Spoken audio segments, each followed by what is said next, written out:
Good morning to you. In this audio lecture, I'm going to talk about one of the most important topic for UGC NET, for research and for other purposes also. That is the qualitative research methods. We usually see we get lots of questions from qualitative research methods and research methods in UGC NET also. And we also, when you are a student of English literature, you need to know about qualitative research methods as 90% of our research is based upon qualitative research method. So what is qualitative research methods? See, basically in layman terms or in as a general discussion, the qualitative research method from its own word, it's qualitative. Qualitative is something abstract. It's not physical.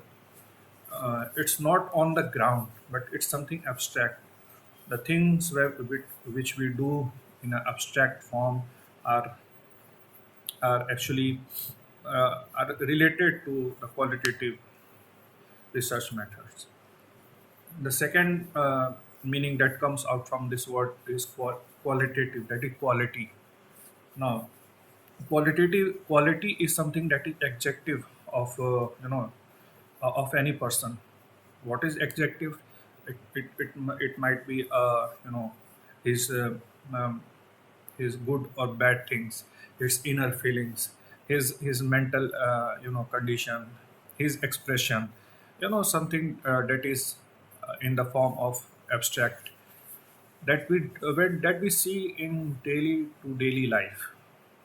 So, going into the meaning of qualitative research method, qualitative research is a method of inquiry that explore human experiences, meanings, and social realities through non-numerical data.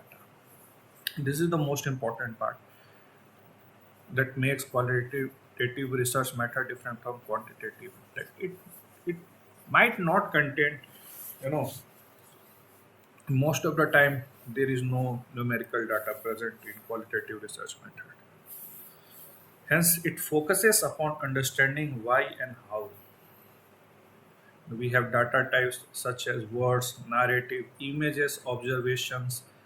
We are studying the people. We are studying a person. We are going into his inner self. We are going into the society.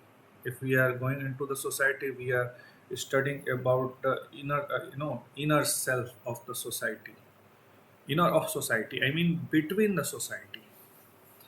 What is in nature is interpretative, subjective, and exploratory. What is the key features? I mean, the features are actually natural settings are there. In quantitative research data, we see laboratory settings. We uh, we do things in lab. We do things in closed confined rooms. But in qualitative research field, we have natural setting, real life context are there. Researcher as an instrument, sample size, a small sample size. In qualitative, we have a very small sample size. We do not have a large sample size, or we do not have a we do not usually need a software to you know do the coding and all those stuff that we do in the quantitative research method. We have a small sample size of 50, 15, 10, 5, or even more than 20, but not like 1000 or 5000 samples. Due to a small sample size, we have the in-depth understanding. We get the in-depth understanding from this qualitative research method. We have flexible design. We do not have a rigid design that makes the research our research hard. So yes, we have an inductive approach. The theories, the data that we collect, the theories emerge from those data. Now, what are these major qualitative research methods? We have interviews. This is the most common thing. In interviews, we have one-to-one conversation. In types of interviews are structured, semi-structured, unstructured. You see, structured interviews are in the form of yes or no. Semi-structured interview, we have little bit of leniency in that we can write some words in that, like yes and no plus okay. Matlab, there is little bit of room for to express yourself also. And then we have unstructured interviews that do not have a proper questionnaire, or you can create those, that we can simply say that that interview goes can go in any way.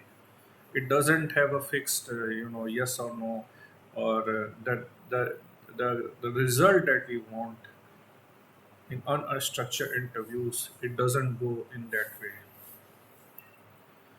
See what happens. Interviews are basically done to explore personal experiences, belief, and to know person one to one, to know his inner self, his inner experience, to know his mental condition. Now, in the second thing, we have the focus group discussion. This group consists of 6 to 10 participants, guided discussion on the topic, kind of a brainstorming, useful for understanding collective views. For example, we can create a focus group of 10 people on the subaltern studies and its sustainability in the current conjuncture, ongoing current economical and societal changes. So by doing the taking the brainstorm methods, by doing a collective discussion, we can come out with the purpose, we can come out with the result. So in focus group we do discussion and we come out with the collective result actually. Now, the third type of qualitative research data is observation. In what we do in the observation? Observation, from the word itself, is clear that we are trying to observe something. The researcher observe the behavior in natural setting. See, sometimes we go in the field and we do not want to take the interview. We just want to observe the behavior of the person. I mean, we are into some, sometimes, when I was doing the field interview for my subaltern studies and caste-based violence in Bihar, I went into the villages. See, I was a male, so it was quite difficult to me to ask the personal questions to the females. Hence, I used this observational method to see how their day-to-day works are going, how they are behaving, how that trauma is still there or not, without asking, without approaching them. So, in the observational method, we do something like that. We have participant observation and we have non participant observation. Then, the fourth come the case study. This is the one of the most important or widely used methods in qualitative data.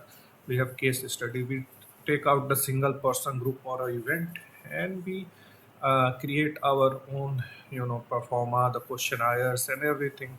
And we use this observational method, we use the interview method. It's kind of a case study is a broader term, and all those interviews, interview method, observation method, you know it comes on the case study.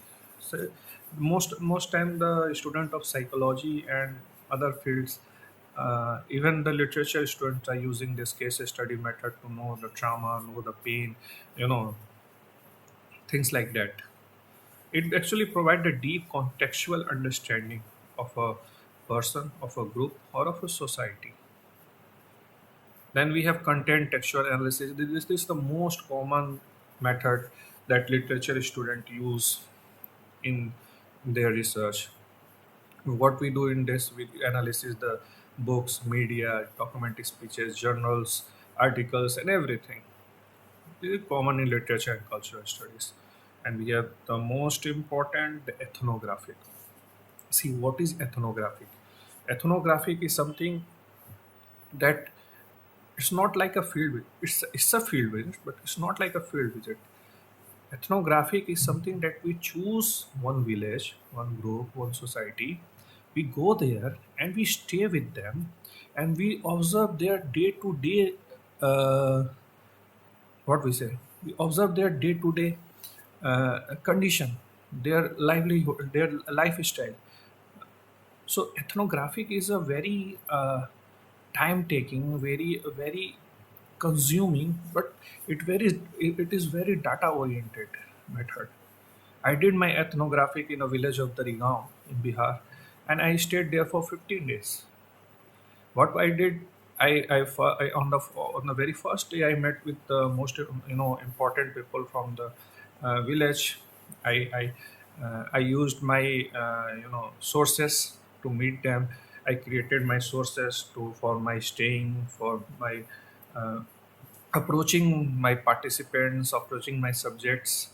So it is a kind of a very complex procedure, but what we do is basically we take out the study of culture and the community. It's a long-term immersion in the field.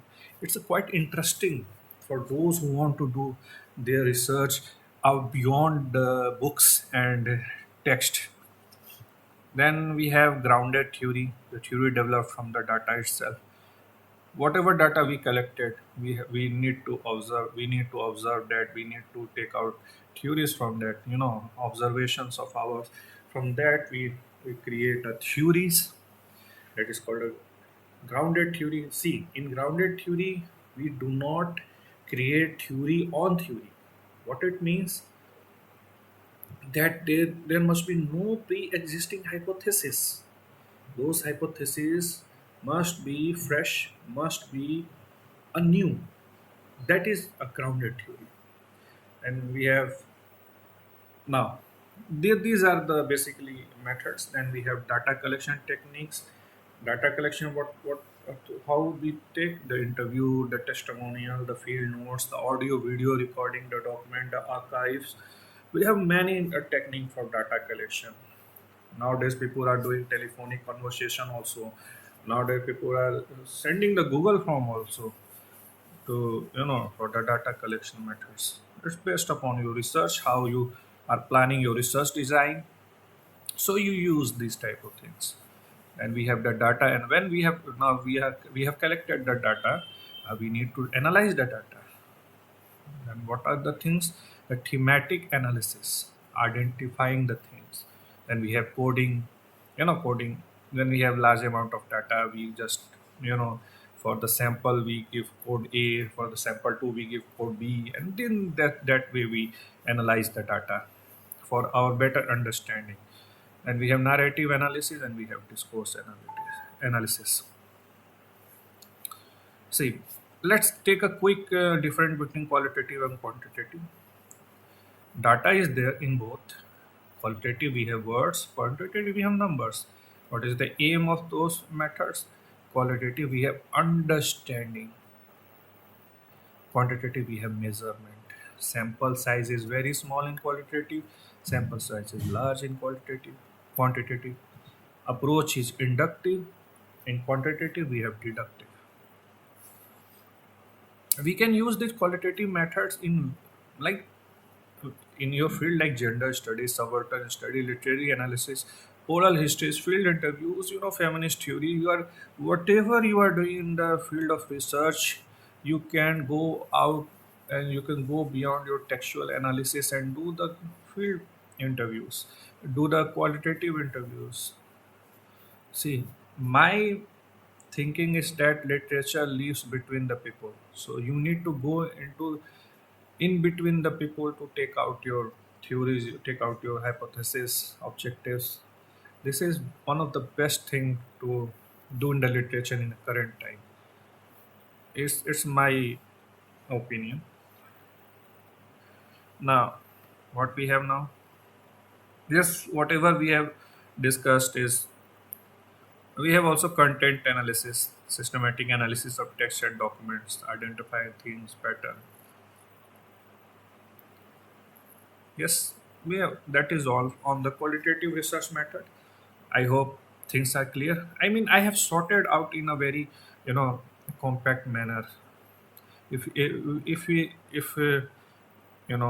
get the appreciation of this audio lecture, we can make audio lectures more lengthy, more making, given time to the each parts. So yes, thank you.